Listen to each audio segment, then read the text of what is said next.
1993, taught here for 25 years, retired, went to Texas for 5 years, came back, and now I'm in my 3rd year back here. This is my 36th year total in education. And tonight is going to be a little bit less genealogy and a little bit more local history, since I am a history person.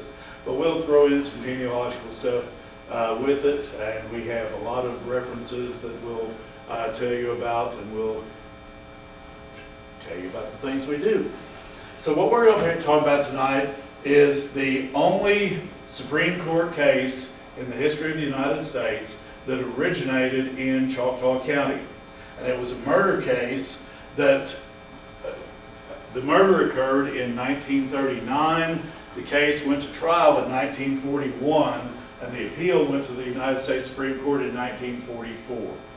And Thurgood Marshall, a future Supreme Court justice, came to Hugo to argue this case.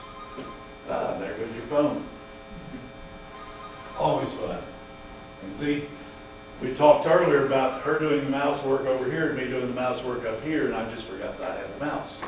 Oh, one other thing, being an old person like I am, technology, I'm decent but not fantastic. So this is going to be a little bit primitive if you're a real technology person, but it's interesting to me, and I will tell you a couple of the slides.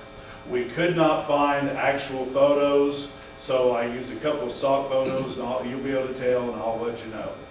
Okay, so it starts with a terrible tragedy. On the night of December 31st, 1939, Elmer Rogers, his wife Marie Rogers, and their 4-year-old son, Elvie Dean, were killed at their home near Fort Townsend. A shotgun and an axe were used, followed by the home being set on fire. The husband, Elmer, was shot from the window. His wife ran outside to see what was going on. She was shot outside. She was then struck in the face with the axe, and then the perpetrators dragged her body back to the front of the house and set the house on fire. So it was a very horrific crime, especially on New Year's Eve, and this was just a little bit to the west of Fort Townsend.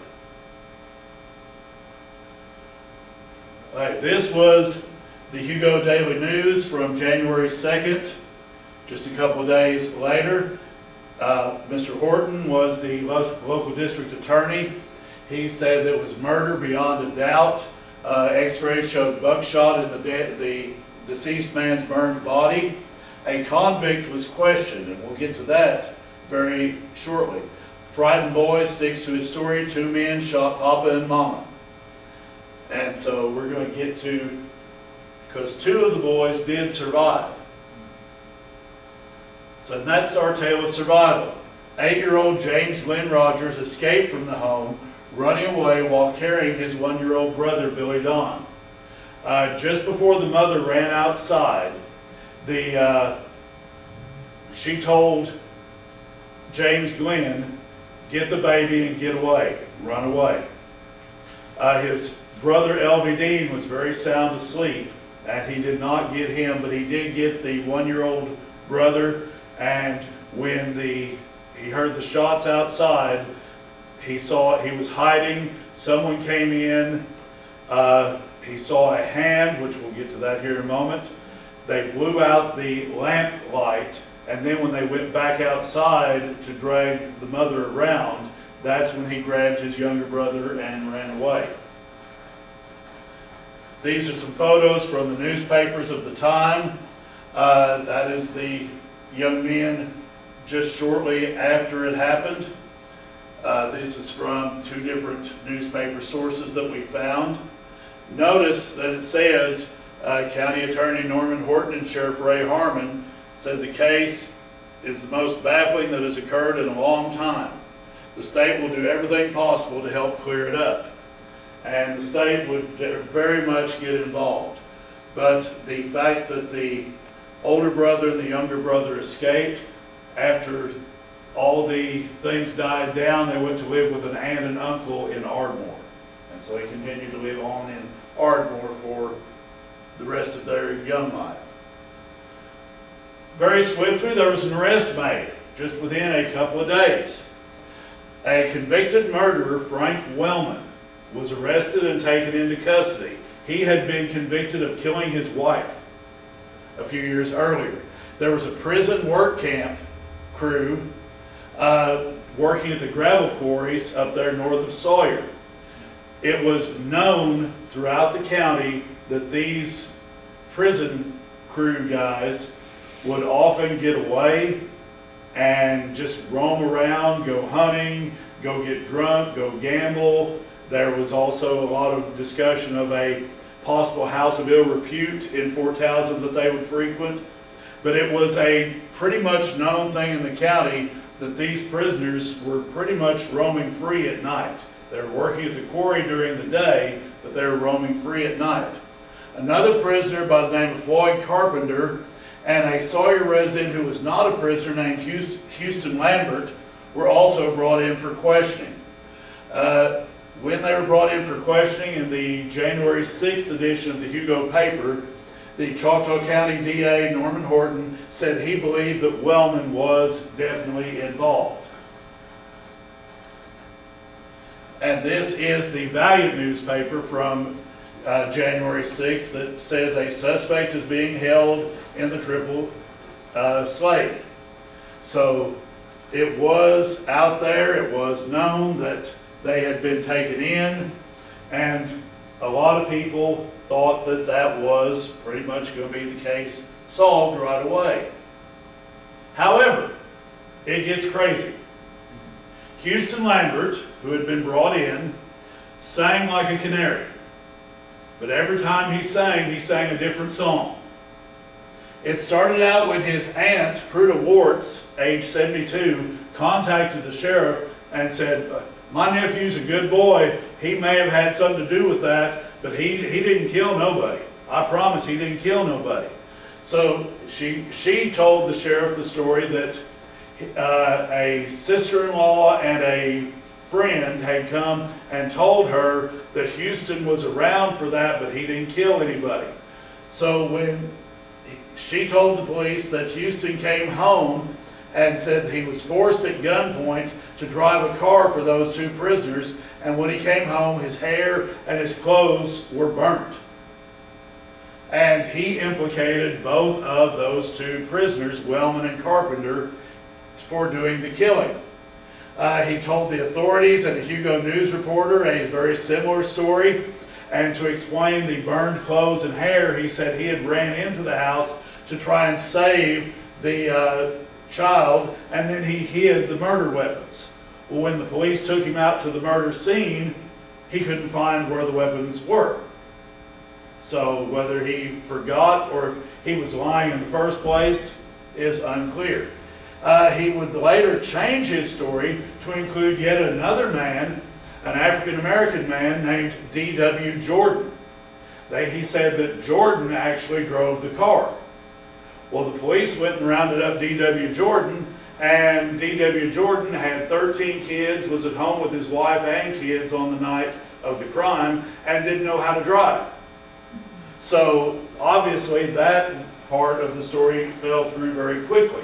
And with that part of the story falling through quickly, the authorities began to doubt a lot of things about what Lambert had been telling. And then, well, so there's the story from the Daily Colonist that talks about the trustees, which that's technically what Wellman and Carpenter were prison trustees. And the newspapers flat out came out and said that it was the trustees that did it. Brutally killed Elmer Rogers, his wife, and 4-year-old son Dean. It said that Rogers had won money from one of the 3 camp trustees in a gambling operation, and they were coming to get their money back. That was that. Informed of the statement, warden of the McAllister prison, Jess Dunn, closed the prison camp and brought the 25 occupants back to the penitentiary at McAllister and fired a camp sergeant, which is what this next slide talks about. Governor Phillips, Leon Red Phillips, the governor of Oklahoma, 2 days after Wellman had been arrested, the governor told the Hugo News he believed Wellman was innocent. The governor tells the paper that Wellman is innocent. The references I've read seem to indicate that maybe Phillips was afraid of a major scandal being involved with the prison system and the trustees running around on the loose. So he sent Warden Jess Dunn and a special investigator named Vernon Cheatwood to Choctaw County. Dunn fired the sergeant of the work crew and sent all the prisoners to McAllister. And now they're looking for a different suspect that isn't part of the work crew. There is Governor Phillips on the left. That's Jess Dunn, the warden of the McAllister prison on the right. Dunn would be killed at the prison during a prison riot later that same year. 11 days later, on January 23rd, the United Press announced the confession of a totally different man, W.D. Lyons, to committing the 3 murders. Lyons had been taken in custody since the day of the publishing of Lambert's story in the Hugo paper. So the very day that Lambert's story of the trustees doing the killing goes in the newspaper, the police go and round up Mr. Lyons. Not far, they went to his mother's house, which was just west of the courthouse, and were asking questions about him, where he was. Someone came to him and told him that, hey, the sheriff's at your house, he's calling your mama. And so Mr. Lyons went home, and when he arrived home, he was arrested. Whoops. And there is the first story from the United Press that says he confessed to the murder. Now, Lyons was not an angel.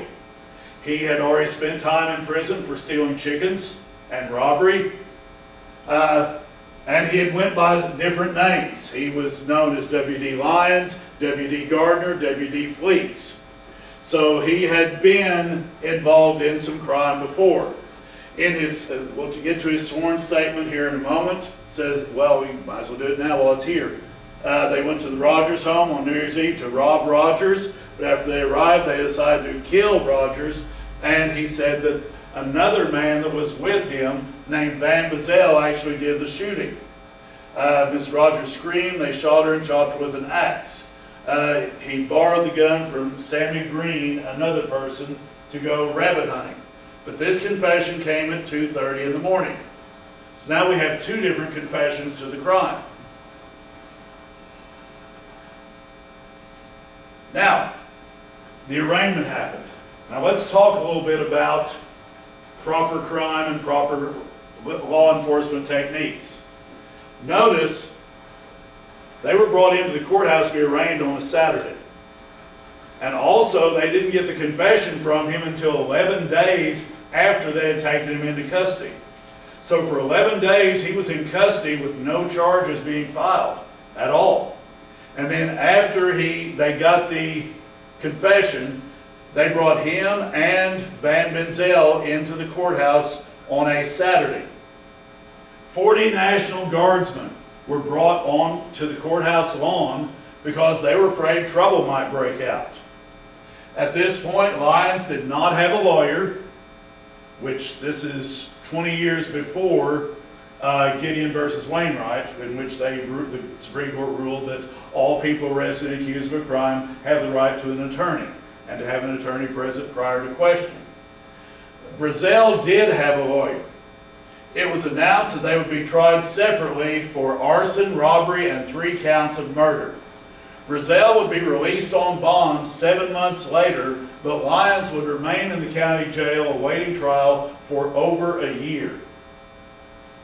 Now, this is one of those stock photos I was talking about. I tried to find pictures of the National Guardsmen outside our courthouse. I couldn't, but these are National Guardsmen from that same year. So I got the year right anyway. And this is dealing with a strike that was going on in Seattle. But that is National Guardsmen and how they would have looked and operated in 1940. Lyons would get finally some legal help. Roscoe Dungy was the publisher of the Black Dispatch newspaper in Oklahoma City and a graduate of Langston University. He contacted a man named Stanley Belding from Cushing. Stanley Belding had spent time in federal prison during World War I for making speeches against the war. So Belding was seen by some as somewhat of a radical, but he was brought in to represent Lyons. He was happy to represent any person that he felt was being mistreated by the law. He came to Hugo, questioned people in and around Hugo about the case, and he talked to Dungy about how many people that he saw in the county told him that the confession only came after a severe beating. So Dungy contacted the NAACP and asked them to send Thurgood Marshall down for the trial. Thurgood Marshall was the only staff lawyer of the NAACP at the time. And that's coming up. So I always try to get ahead of myself. So the NAACP is getting ready for the Lyons trial. Stanley Belding was the defense attorney. There's Thurgood Marshall as he appeared at the time. He is coming down from New York, and that created a lot of excitement that a New York lawyer and an African-American lawyer, which no one in Hugo had ever seen at that time, was coming down to work this case. So the trial would begin. After a jury of 12 white men were selected from a very small jury pool, they were afraid to exclude too many of the jurors because the district attorney mentioned if they ran out of jurors in the jury pool, he'd just go out and find people. And the defense was afraid that he'd go find his friends and his family and his relatives and any of that. And so a statement was made to the crowded courtroom after the jury was selected of this being a case of two nationalities. The district attorney Horton in his opening statement stated they would be seeking the death penalty in this case. Van Bazell, his case would be separated from the Lyons case, and this would just be the only case tried at this time. Investigator Cheatwood would remain in the room during most of the testimony. And for those of you that have been around a courtroom before, it's kind of irregular for a person that's going to testify to get to remain in the courtroom while other people testify. That way, he can hear what they're saying and maybe change his own story. But the judge ruled that since he was a state official, he was not going to have him removed from the courtroom. The defense did not make an opening statement. A source that I read stated that they felt that by not making an opening statement, they were keeping their strategy hidden until they got to use it. So there is Mr. Lyons that was going to be tried for the murder. That is him in front of the jail. So the first witness called to the stand was James Glenn Rogers, the little boy, now age 9. He testified as to what he saw that night. He told of how Elmer was shot from a window while changing clothes, had his mother Marie telling him to get his brother and run, then hearing her being shot outside. He then told of how he saw a black hand entering the home and someone coming in and blowing out the lamp. Now, one thing that I did run across in my research, the prison work crew was customarily issued black gloves each day of work. So the fact that he saw a black hand, was it a black hand? Was it a hand inside a black glove? That was, something that would be interesting. When the defense cross-examined a 9-year-old boy, how do you cross-examine a 9-year-old boy that's been through that trauma? But they did, and they were very careful about it. But during the cross-examination, he told Belding that the person that did it after he blew out the lamp got within 6 inches of him, and he saw them, but he didn't look at them and couldn't tell what color they were. So again, there's a case for reasonable doubt, perhaps. Okay, there's a quote from the McCurtain County Times. This was a very long, skinny article, so we had to cut and paste just to get this part of it out. My wife Sydney did a great job on that. But pale-haired, fair-skinned James Glenn Rogers was the first witness, and it just speaks about him being on the witness stand. Oop. Okay, day 2 of the trial. School's out. Hugo schools and Goodwin schools were all let out so the kids could go to the trial. And so you have a courtroom full of children during the 2nd, 3rd, and 4th days of the trial. The local schools were dismissed. Many children were in the courtroom. The judge called it a gala day. In Thurgood Marshall's notes, he wrote, how strange for the judge to be calling this a gala day when a man is risking his life and in danger of losing his life. But they said this would be a good way for the children to see how our judicial processes worked. Marshall wrote, as I said, about how ironic that particular statement was. This next one is one of those stock photos. That's just kids in court. That's the best I could do on that. I wish the photographers back then had got in the courtroom and taken a picture of it. All right, 2 different confessions were introduced by the prosecution. 2 signed confessions from Lyons. One was done at Hugo, the other one was done at the state prison in McAllister. The defense immediately objected and challenged the introduction of those confessions as evidence, and the jury was sent out so that they could decide in testimony and cross-examination before the judge if they were going to admit into evidence these 2 confessions. Now, on the left is Vernon Cheatwood. During the statement, he was the state guy, he came down and Lyons said that he was beaten a lot before he confessed. In fact, Lyons testified that even on the night that he got arrested 11 days previously, the deputies that were taking him to the courthouse, one of them picked up a board beside the road and whacked him upside the head with it. And when he got inside, they took him to the top floor of the jail and they kicked him in the shins and tried to get him to confess then, and he wouldn't do it. But when Cheatwood came down, according to Lyons' testimony, he used a blackjack, like the one you see there, and repeatedly beat him from the top of his head all the way to his feet, but not in the face. Because after they got the confession, when morning came, they went outside and took a picture. And that one of my questions when I first saw the picture was, he doesn't look that beaten. But it talked in the testimony about how they did most of the beating in places that wouldn't be quite so visible. Finally, at about 2:30 in the morning, he broke and confessed, signed a confession. They took him out the next morning to the murder scene, and they found 2 spent shotgun shells there.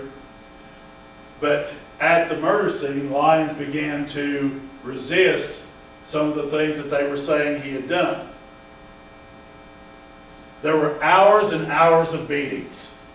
11 days later, he testified he was beaten. 11 days after his arrest, he said he was beaten for 6 or 7 hours. I made a typo.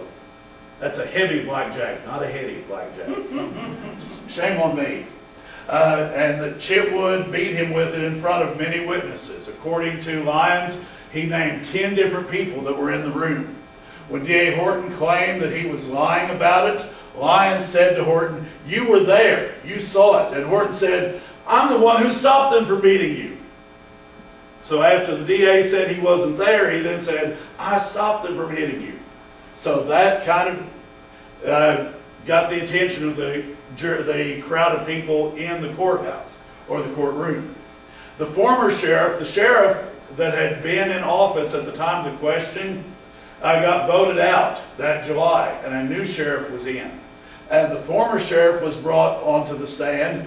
They showed a photo, they showed the big photo of Lyons with all the guys that had been there for the questioning, And the sheriff denied that he was in the photo, even though they had enlarged the photo and everybody in the courtroom recognized him. And there was a laughter that broke out in the courtroom, and the judge warned the crowd to be quiet or he'd have to clear the courtroom.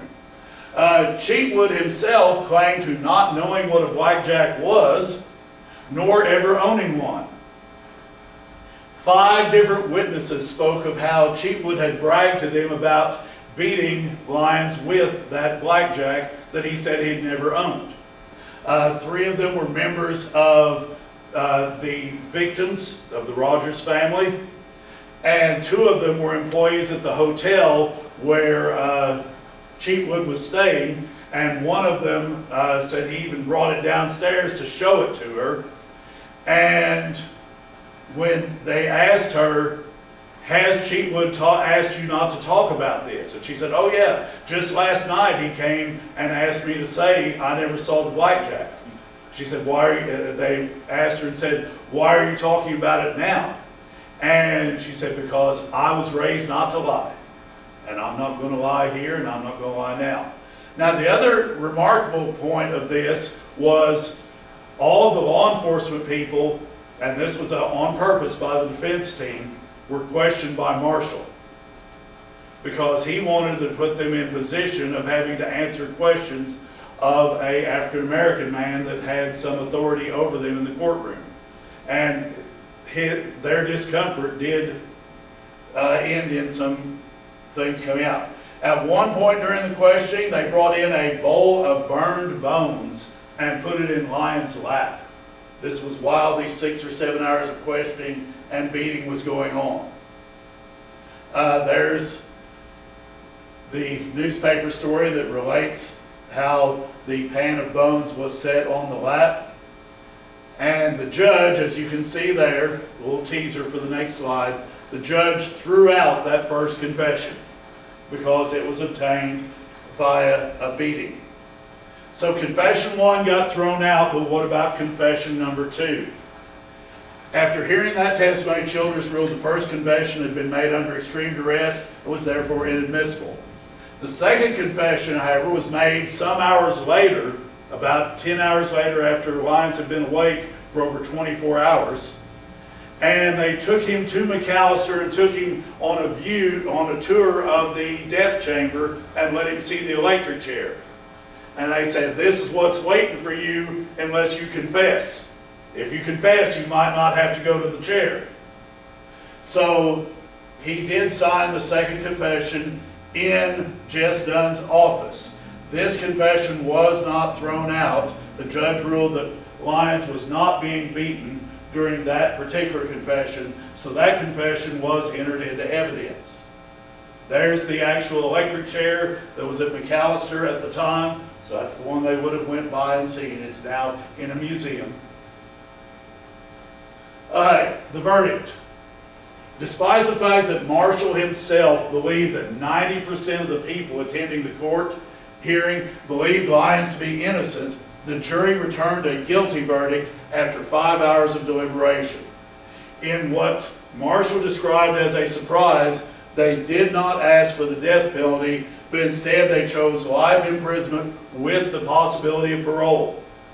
And if you consider the crime, 3 people shot, hit with an axe, and they're burned, the fact that they were, Marshall felt this was an indication that the jury had some doubt of their own verdict and therefore were going light. There is the newspaper clipping that talks about the finding of guilt. Well, now that this had happened, it's time for the appeals. Now, Marshall had done a case in Florida, Chambers versus Florida, that was very similar to this, and that case had went to the Supreme Court and he had won. So he fully expected to win this case, but the money you needed to have to file appeals was astounding. People in Hugo raised $250, which in today's money would be $5,494, inflation. The NAACP Defense Fund was given that. People in Idabel raised another $125. To print the transcripts for the appeals court cost $300. So you got to have money in order to appeal. Marie Rogers' own father started an NAACP chapter in Fort Townsend and always maintained that Lyons was innocent. The appeal of the case would make it all the way to the United States Supreme Court in 1944, and the court ruled against Lyons, saying that the judge had ruled properly that the second confession was not being done during a beating, so therefore it didn't meet the standard of the Chambers versus Florida case. Marshall had argued 37, in his career, argued 37 cases before the Supreme Court and only lost 2 of them, and this was one of them. This was one of the 2 cases he lost. There's a newspaper clipping from the Black Dispatch. There were lots of newspaper clippings from that particular newspaper because they were very interested in the case. It talks about how Hugo was raising money for the defense. More about Marshall, of course. He would later become nationally known after successfully arguing the Brown versus Board of Education case. He would later return to Oklahoma and successfully argue the cases of Ada Sipule Fisher and George McLaren. Ada Sipule Fisher was trying to go to graduate school at OU, and at that time African American students could only attend Langston. He won her case. George McLaren wanted to attend OU to obtain a doctoral degree. Again, he was excluded, but Marshall won his case also. In 1967, President Lyndon Johnson appointed him to the United States Supreme Court, where he would serve until he retired in 1991. He would pass away 2 years later. That is Marshall with Ada Lois Sipule Fisher, and that is Marshall's Supreme Court photo from years later when he was serving as a justice. Later happenings. Lyons would eventually be released on parole on May 20th, 1961. He was granted a full pardon by Governor Henry Bellman in 1965. He would move to Okmulgee, which if you're not familiar, Okmulgee is right here, just south of Tulsa. And he would begin work as a TV repairman, which was a skill he had gained while he was in prison. Years later, he suffered a stroke which paralyzed the right side of his body. He was found dead in his burning home on April 15, 1994. The coroner ruled that he had died from a self-inflicted gunshot wound. A man who was paralyzed on one side of his body shot himself and set his house on fire at the same time. His ex-wife maintained that she always believed that people broke into his home and killed him and set the house on fire to hide the evidence, which seems really, really strange considering what he had been convicted of many years earlier. That's Governor Bellman from 1965 during his first term as governor. The movie. Some of you know about, Colby was talking earlier, the 2017 movie Marshall opened in Hugo with Marshall and the Lyons case. But there were some things a little bit wrong. Colby pointed out that the courthouse was not our courthouse. Didn't even look like our courthouse. Also, in the movie, he leaves Hugo to go do the case in Connecticut. In real life, he was doing the case in Connecticut and was held up there, and he only got to Hugo the day before the Lyons case started. The movie shows Marshall leaving on a train and guys with a shotgun walking up towards him and threatening him with a shotgun. That's not accurate either. He came to Hugo on a bus from Oklahoma City. It was a 7-hour bus ride, and he went back to Oklahoma City on a bus. And another 7-hour bus ride. And as I said, nobody was there with a gun at the time he left. And in the movie, when he's being very demonstrative in the courtroom, he's whacking the witness table with a long stick. When it was not a long stick, it was a blackjack instead. So the movie did get, movies have to dramatize things. After a lot of searching, and we have done a lot of searching over the last few weeks, I don't know whatever happened to Van Bazell. I found his name on the Oklahoma Department of Corrections list. So he was in the prison system at one time, but those records are so old that they're not accessible. I don't know what happened to Houston Lambert, Frank Wellman, or Floyd Carpenter. And I looked up all three of them. And I'm sure they're all deceased by now, but that's my future project, is to put together the last little loose ends. There's a scene from the movie Marshall. There's a photo of the young men that escaped. When we put out the notice on Facebook that this program was going to occur, a lady from Texas reached out to us and sent us these photos that she had of the kids as they got older. This is the headstone of Elmer, Marie, and Dean Rogers, that's at the cemetery out in Fort Towson. It's not a very elaborate stone. You know about where that is? We don't exactly. We'll have to go over there and do some looking, but we're prepared to. On the wall. This book is a book that I use very heavily for my sources. It's the book called Conviction. It was written by Denver Nix and John Nix. That's the photograph that I was talking about that they showed in the courtroom. This is the sheriff over here that said, well, I don't know if that's me or not. And everybody in the courtroom knew that it was the sheriff. So that is it. Oh, put your other thing up right there. In the course of our looking it up, we got a whole, this is our file of references and clippings and newspaper articles that we found. I selected the clippings from this, but there's a lot more there than I used. And if you're interested, just send an email to sidgrode@hotmail.com and she will help you out if you want to find out more. Because she's so much better at these things than I am. And that is the story.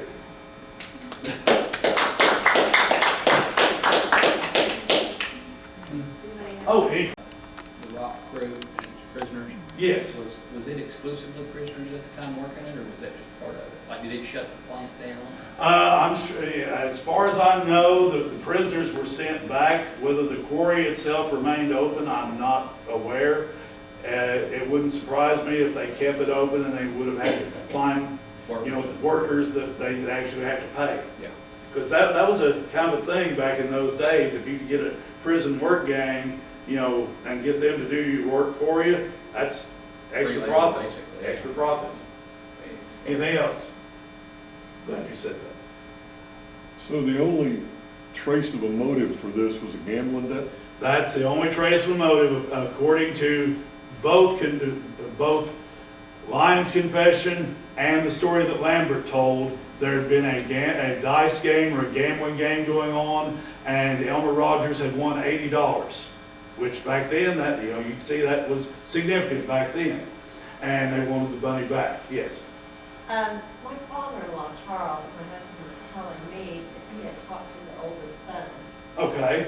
and that somebody had sold a lot of timber, and they were paid in cash, Okay. and that the murder with this family is because they were going to attack that Really? household, and they got the wrong household. Oh, wow. See, that's the And- first I've heard that one. That's And then I was gonna say, because Nelson told me they said killed the family, but he has a text me back. Oh, Yeah, I okay. can't- But, like I said, even Marie Rogers' father-in-law believed the rest of his life that Lyons was innocent. So, He, apparently from what Nelson said, that he was, yeah. from what Charles said. It would take, you said a 7-hour drive from Oklahoma City. It was a Bus. 7-hour bus ride back then. But, okay, so New Year's Eve, and they arrested Lyons, you said, west of the courthouse here in Hugo. Yes. How did they ever, what was ever the reason of them thinking he had anything to do with Fort Howard? Well, the nearest thing, he had, Because transportation was slow. there were people in Fort Towson that knew him and knew that he hung around there somewhat. There was an area by Fort Townsend called the Quarters, and he would stay there sometimes.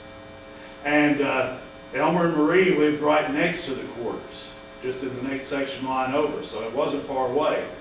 In the courtroom testimony, a guy did testify that Lyons had borrowed a shotgun from him earlier that day. A guy at the store said that he had got 6 shotgun shells from him on credit that day. Lyons said that he had gotten those to go rabbit hunting. And when they took him out to the crime scene, he actually took them a half mile away from the home to show them where he had been hunting. So like I said, he had been, he was, even though he'd already confessed, he was kind of going back on some of that story to say, look, this is where I was rabbit hunting. And then was all of that after Bellman, let him, he got off on parole in the 60s, and there was about 30 years there. Yeah. How much did he talk about everything afterward? In the book that and that's where it gets crazy. During the years that he was in prison, this part of the book I didn't talk much about. He and Marshall exchanged letters back and forth for years. They just wrote back and forth. But eventually Marshall stopped writing to him because it seemed like every time that Lyons was writing to him, he was wanting money for his commissary fund. That's... And he stayed in Okmulgee pretty much his rest Yes, of his life. yeah. After he got out of prison, he moved to Okmulgee. He got married to a woman there in Okmulgee, and they lived there. They split up like 2 years before he passed away. She said that he had a drinking problem, so that's in the book also. Now, that part about his death in Okmulgee, I tried, it's at the very end of the book, and I tried like the devil trying to find something in the Okmulgee newspaper that talked about it, and there was nothing. I mean, he's not even in the obituary columns, and so that was really strange. That's my one fault with this book, is he doesn't always cite his sources. He did a great part. The best part of the book is where he used transcripts from the courtroom testimony in the book, and that part was the best part of the book. But the weakest part was he cited some of his references, but the ones they used at the very end with Lyons and his death, that's not cited at all, and that makes me mad that I can't find it. When he went to Okmulgee, I believe right on the highway, isn't there like one of the original black hospitals? They're trying to Yes, on the heavy, west side of the highway, yes. There's a heavy population, always has been, of black individuals there. Yep. He had family that he went back to. Do you know, did they establish that? From what I couldn't find anything about family. It's just that he had a job offer to work for a man up there, and then he worked for that man for a while, and then he went into the TV repair business. So.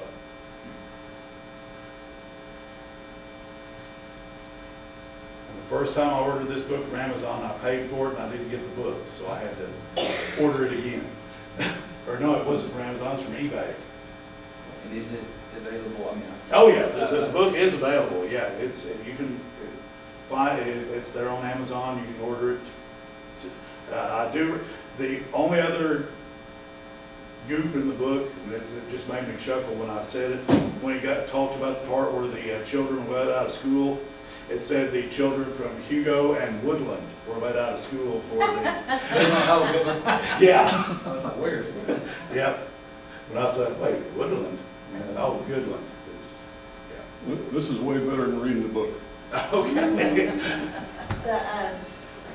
Charles also said that the guy told him the reason he took the younger brother is the other brother, anytime you wake him up, he cries. That's right. That is mentioned in the book and the newspaper articles. Yeah. That the older brother would have made too much noise, and that's why he chose to take the baby instead of the 4-year-old brother. brother. He had to make a choice. Yeah, yeah. And so, yeah, And being 8, he probably couldn't have carried both of them anyway. Well, in the method of passing, he was just in the house. There was no signs of him being murdered. He was burned in the house. Yes, he just burned up in the house. And Nelson said that the guy told him a family named Paul, F-A-U-L-T, Okay. was who they actually think killed the family. Hmm. But I don't know where anybody's getting this. Yep. This is just what that guy told Okay. Charlie. See, y'all are giving me more stuff to look up, and I love it. I love to look Well, at no, it. I mean, just